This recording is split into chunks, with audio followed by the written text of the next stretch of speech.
नमस्कार साथियों, आप देख रहे हैं आपके अपने YouTube चैनल क्रैक विद आशीष। आज हम पढ़ने वाले हैं पंचवर्षीय योजनाओं के बारे में। ये टॉपिक हमारे एग्जाम के लिए बहुत ही महत्वपूर्ण है, इसलिए इस क्लास को आप लास्ट तक जरूर देखें और इस क्लास को लाइक कर दें। अगर आप चैनल पर नए आए हैं तो चैनल को सब्सक्राइब कर दें और बेल आइकन दबा दें।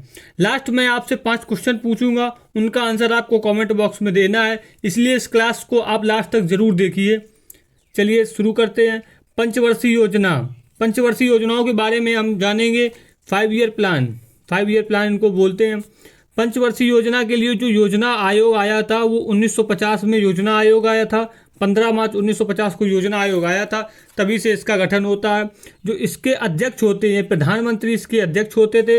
यह एक असंवैधानिक आयोग है, इसका संविधान में उल्लेख नहीं है। जो योजना आयोग है इसका संविधान में कोई उल्लेख नहीं है योजना आयोग का। और योजना आयोग के बाद जो 1952 में एनडीसी, नेशनल डेवलपमेंट काउंसिल, राष्ट्रीय विकास परिषद का गठन होता है। इसका गठन इसलिए होता है कि जो योजना आयोग है ये अपना काम सही से कर रहा है, उसकी जांच के लिए राष्ट्रीय विकास परिषद की स्थापना की गई है। पढ़ते हैं पहली पंचवर्षीय योजना। पहली पंचवर्षीय योजना 1951 से 1956 के बीच में पहली पंचवर्षीय योजना होती है। दोस्तों, जो पंचवर्षीय है उसका जो कार्यकाल है कि कौन से वर्ष से लेकर कौन से वर्ष तक चली है, इस एग्जाम में पूछ लिए जाते हैं, इसलिए इनको भी अच्छे से देखेंगे। जैसे कि पहली पंचवर्षीय योजना 1951 से 1956 के बीच में चली है। एग्जाम में पूछ लिया जाता है कि पहली पंचवर्षीय योजना कहाँ से, मतलब कब से कब तक चली है, तो इसलिए हम इसको अच्छे से पढ़ेंगे। जो पहली पंचवर्षीय योजना ये हैरत दमन मॉडल पर आधारित थी। पहली पंचवर्षीय योजना, इसका जो उद्देश्य था अर्थव्यवस्था को संतुलित विकास की प्रक्रिया आरंभ करना, अर्थव्यवस्था को आरंभ करना और कृषि को जो कृषि थी उसको उच्च प्राथमिकता दी गई, क्योंकि हमारा जो देश है वो कृषि प्रधान देश है। तो यहाँ पर कृषि को उच्चतम प्राथमिकता दी गई, क्योंकि शुरू में हमारा देश आज़ाद हुआ था, ना कोई अर्थव्यवस्था को चलाने के लिए कृषि को उच्च प्राथमिकता दी गई थी। इसका जो लक्ष्य था, अर्थव्यवस्था का लक्ष्य था 2.1% था इसका लक्ष्य था, और इसने प्राप्ति की थी वो 3.6 की इसने प्राप्ति की थी। ये मतलब जो पहली पंचवर्षीय योजना थी ये पहली पंचवर्षीय योजना सफल रही थी। इसमें भाखड़ा नागर बांध, हीराकुंड, दामोदर घाटी और ब्यास परियोजना आदि की शुरुआत पहली पंचवर्षीय योजना में की गई थी। दोस्तों, में ये क्वेश्चन पूछ लिए जाते हैं कि भाखड़ा नागर बांध कौन सी पंचवर्षीय योजना में शुरू की गई थी, तो इन क्वेश्चनों को हम अच्छे से पढ़ेंगे, अच्छे से देखेंगे। दूसरी पंचवर्षीय योजना 1956 से लेकर 1961 के बीच में चली है। ये पीसी महालनोबिस मॉडल पर आधारित थी। ये हाल ही में एनटीपीसी के एग्जाम में पूछा गया था कि दूसरी पंचवर्षीय योजना किस मॉडल पर आधारित थी, तो इसका आंसर था पीसी महालनोबिस के मॉडल पर आधारित थी। इसका उद्देश्य था समाजवादी समाज की स्थापना करना और भारी उद्योगों और खनिजों का विकास करना। दूसरी पंचवर्षीय योजना का उद्देश्य था कि समाजवादी समाज की स्थापना करना और भारी उद्योगों का विकास करना, उद्योगों का विकास करना। पहली पंचवर्षीय योजना में कृषि पर बल दिया गया, दूसरी पंचवर्षीय योजना में उद्योगों पर बल दिया गया। ठीक, इसका जो लक्ष्य था 4.5 इसका लक्ष्य था, और इसने प्राप्ति की थी 4.2 की इसने प्राप्ति की थी। और इसके बारे में और जानेंगे दूसरी पंचवर्षीय योजना में ही, और हम इसके बारे में जानेंगे। दुर्गापुर, भिलाई, राउरकेला इस्पात की स्थापना की गई दूसरी पंचवर्षीय योजना में, और इसमें भारत सहायता क्लब की भी स्थापना की गई दूसरी पंचवर्षीय योजना में। तीसरी पंचवर्षीय योजना के बारे में पढ़ते हैं। जो तीसरी पंचवर्षीय योजना थी, तीसरी पंचवर्षीय योजना 1961 से 1966 के बीच में चली। इसमें आत्मनिर्भरता, कृषि एवं उद्योग बल दोनों पर बल दिया गया। पहले में कृषि पर बल दिया गया, दूसरे में उद्योगों पर बल दिया गया, और तीसरे में कृषि और उद्योग दोनों पर बल दिया गया। इसका जो लक्ष्य था 5.6% इसकी अर्थव्यवस्था का लक्ष्य था, और इसने जो प्राप्ति की थी 2.8 की प्राप्ति की। ये इसलिए विफल रही थी क्योंकि जो 1962 में भारत चीन युद्ध हुआ था, और 1965 में भारत पाकिस्तान युद्ध हुआ, और 1966 में सूखा आ गया, तो इसलिए इसने ये पंचवर्षीय योजना, जो तीसरी पंचवर्षीय योजना थी, ये विफल रही थी। और तीसरी पंचवर्षीय योजना में हरित क्रांति की शुरुआत की गई। भारत में हरित क्रांति के जो जनक हैं एम स्वामीनाथन हैं, और जो विश्व के नॉर्मन ई बोरलॉग जो विश्व के जनक हैं। और तीसरी पंचवर्षीय योजना में ही बोकारो स्टील प्लांट जो रूस की सहायता से बोकारो स्टील प्लांट की स्थापना की गई थी। ये हम याद रखेंगे, ये बहुत इंपॉर्टेंट है। बोकारो स्टील प्लांट की स्थापना तीसरी पंचवर्षीय योजना में रूस की सहायता से की गई थी। अब ये जो तीसरी पंचवर्षीय योजना थी ये विफल रही थी। जो क्योंकि विफल रही थी क्योंकि ये यहाँ पर दो युद्ध हुए थे और सूखा भी पड़ा था। तो इसकी पूर्ति के लिए फिर योजना अवकाश आया था। योजना अवकाश का मतलब ये होता है कि कोई भी प्लान अब 5 साल के लिए नहीं, अब वार्षिक प्लान चलेगा। मतलब 1 साल के लिए प्लान चलेगा, तो 1 साल के लिए 3 साल के लिए एक साल का प्लान चला था। तो इसको योजना अवकाश बोलते हैं 1966 से 1969 के बीच में। अब इसके बाद आती है चौथी पंचवर्षीय योजना।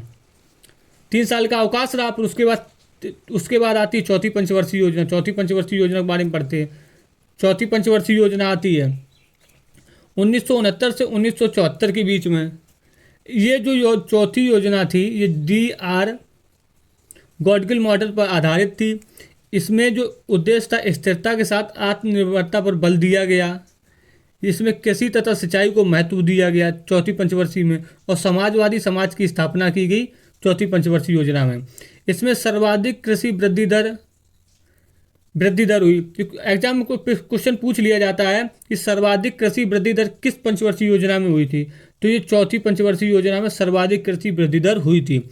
इसी में परिवार नियोजन कार्यक्रम को लागू किया गया, और इसी में श्वेत क्रांति योजना प्रारंभ की गई। जो श्वेत क्रांति योजना ऑपरेशन फ्लड जिसको बोलते हैं, ऑपरेशन फ्लड श्वेत क्रांति योजना की शुरुआत इसी पंचवर्षीय योजना में की गई, और इसी में इसरो की स्थापना की गई थी। और चौथी पंचवर्षीय योजना में 14 बैंकों का राष्ट्रीयकरण किया गया था, ये भी याद रखेंगे। और इसमें जो लक्ष्य था 5.7% इसका लक्ष्य था, और उसने जो प्राप्त किया था 3.4 इसने प्राप्त किया था चौथी पंचवर्षीय योजना में। और ये इसने इसलिए प्राप्त नहीं कर पाया था जो मौसम की प्रतिकूलता थी। एक तो मौसम की प्रतिकूलता थी, और जो बांग्लादेश 1971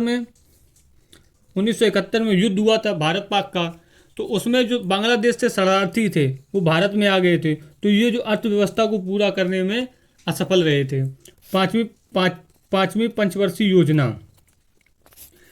पंचवर्षीय योजना देखते 1974 से 1978। ये सिर्फ 4 साल चली थी। क्योंकि जो इसके बाद इंदिरा गांधी जी की सरकार थी, उसके बाद आ गए थे मोरारजी देसाई आ गए, तो उन्होंने वहीं पर पंचवर्षीय योजना को वहीं पर समाप्त कर दिया था। तो 5वीं पंचवर्षीय योजना में गरीबी हटाओ का नारा 5वीं पंचवर्षीय योजना में दिया गया।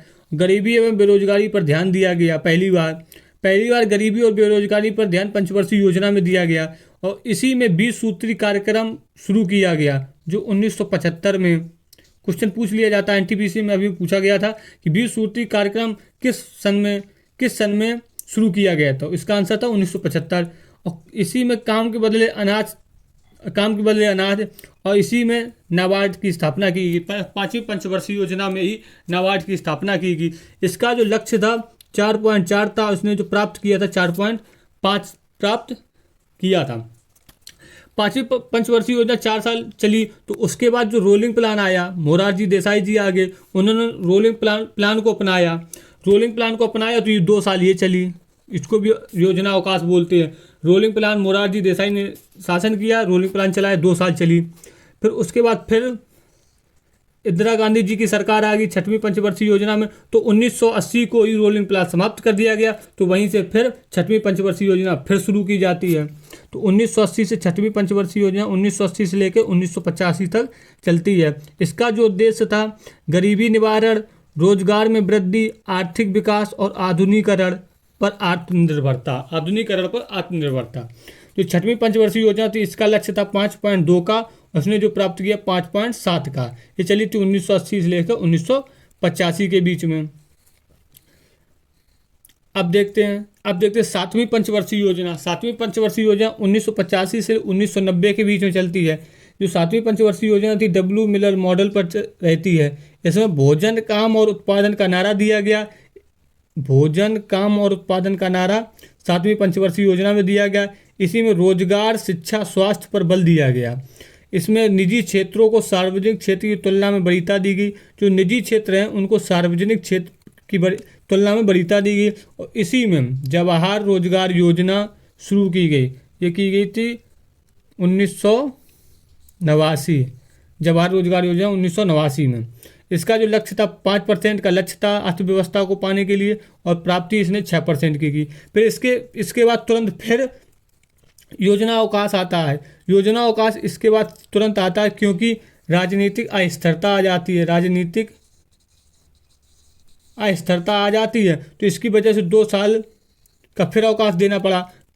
योजना अवकाश का मतलब ये होता है कि पहले हम 5 साल के लिए प्लान करते थे, अब हम वही प्लान 1 साल के लिए करते हैं, तो वही को योजना अवकाश बोलते हैं। तो 1990 से 1992 2 साल योजना अवकाश रहता है। उसके बाद आती है 8वीं पंचवर्षीय योजना। अब इसके बाद लगातार कोई अवकाश नहीं था, लगातार 5 साल पूरा अपना कार्यकाल पूरा करती है। हर पंचवर्षीय योजना अपना कार्यकाल पूरा करती है। 8वीं पंचवर्षीय योजना 1992 से लेकर 1997 के बीच में चलती है। इसका उद्देश्य होता है रोजगार पर निर्भरता, आधुनिकीकरण एवं आत्मनिर्भरता। इसका जो लक्ष्य होता है 5.6 का इसका लक्ष्य होता है। प्राप्ति इसने की 6.8 की इसने प्राप्ति की। इसी में प्रधानमंत्री रोजगार योजना आती है। राष्ट्रीय महिला कोष की स्थापना होती है।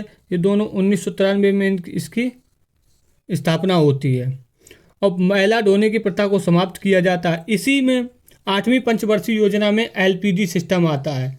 एलपीजी सिस्टम आने से हमारी जो भारत की अर्थव्यवस्था को बूस्टर मिलता है, जिससे हमारी अर्थव्यवस्था आगे बढ़ती है। एलपीजी का मतलब होता है लिबरलाइजेशन, पी का मतलब प्राइवेटाइजेशन और जी का मतलब ग्लोबलाइजेशन। उदारीकरण, डिजिटीकरण और वैश्वीकरण। उदारीकरण का मतलब क्या था कि हम कोई भी काम कर सकते हैं बिना कम टैक्स में और बिना लाइसेंस के, हम अपना कोई भी। निजीकरण का मतलब निजी क्षेत्रों को ज़्यादा वरीयता देना। वैश्वीकरण का मतलब होता है जो विश्व स्तर की जो अर्थव्यवस्था है उसके समांतर चलना, इसलिए वैश्वीकरण। तो इससे हमारे भारत की अर्थव्यवस्था को एक बूस्टर मिलता है। याद रखेंगे एलपीजी सिस्टम के बारे में। 9वीं योजना आती है, 9वीं पंचवर्षीय योजना आती है 1997 से 2002 के बीच में। इसका जो उद्देश्य होता है मानव विकास के साथ साथ न्यायपूर्ण वितरण एवं समानता पर बल दिया गया। इसका जो लक्ष्य होता है 6.5 इसका लक्ष्य होता है। उसने जो प्राप्त किया था 5.5 प्राप्त किया था। ये इसलिए इसने सफल नहीं रही थी, इतनी सफल इसलिए नहीं रही थी कि जो अंतर्राष्ट्रीय मंदी आई थी, अंतर्राष्ट्रीय मंदी के कारण ये सफल नहीं हो पाई। 10वीं पंचवर्षीय योजना देखते हैं 2002 से 2007 के बीच में। इसका जो उद्देश्य होता है देश की गरीबी और बेरोजगारी को समाप्त करना। 10वीं पंचवर्षीय योजना आते आते अब उद्देश्य बन गया था कि देश की गरीबी और बेरोजगारी को समाप्त करना है और अगले 10 वर्षों के लिए प्रति व्यक्ति आय को दुगना करना है। अगले 10 वर्षों के लिए अगले 10 वर्षों में प्रति व्यक्ति आय को दुगना करना है। इसका जो लक्ष्य था 8% था, लेकिन इसने जो प्राप्त किया 7.7 इसने प्राप्त किया था। 11वीं पंचवर्षीय योजना देखते हैं।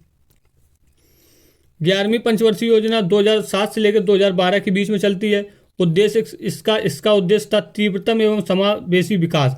अब उस स्थिति में आ गए थे जो अब तीव्रतम विकास करने की जरूरत थी। भारत को तीव्रतम विकास करने की जरूरत थी, तो इसी का उद्देश्य रखा गया तीव्रतम एवं समावेशी विकास। और आम आदमी बीमा योजना 11वीं पंचवर्षीय योजना में आई थी। इसी में राजीव गांधी आवास योजना आती है, प्रधानमंत्री आदर्श ग्राम योजना आती है।